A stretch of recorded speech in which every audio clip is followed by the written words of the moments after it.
بسم الله الرحمن الرحيم. لا أقسم بيوم القيامة ولا أقسم بالنفس اللوامة. أيحسب الإنسان أن لن نجمع عظامه بلى قادرين على أن نسوي بنانه بل يريد الإنسان ليفجر أمامه يسأل أيان يوم القيامة فإذا برق البصر وخسف القمر وجمع الشمس والقمر يقول الإنسان يومئذ أين المفر كلا لا وزر إلى ربك يومئذ المستقر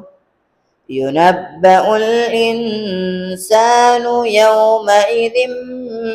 بما قدم وأخر بل الإنسان على نفسه بصيرة ولو ألقى معاذيره لا تحرك به لسانك لتعجل به إن علينا جمعه وقرآنه فإذا قرأناه فاتبع قرآنه ثم إن علينا بيانه كلا بل تحبون العاجلة وتذرون الآخرة وجوه يومئذ ناظرة إلى ربها ناظرة ووجوه يومئذ باسرة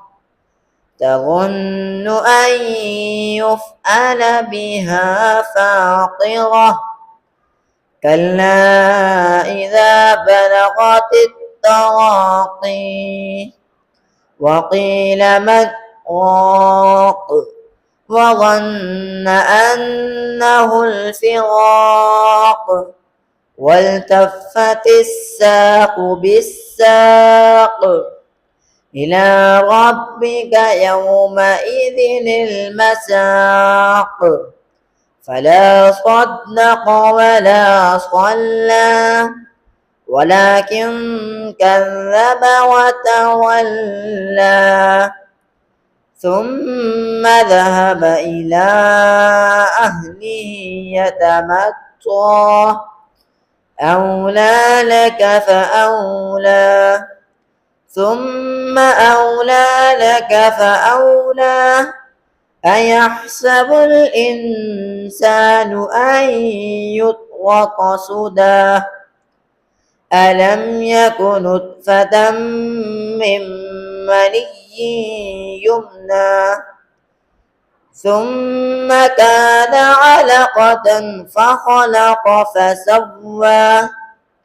فجعل منه الزوجين الذكر والأنثى أليس ذلك بقادر على أن يحيي الموتى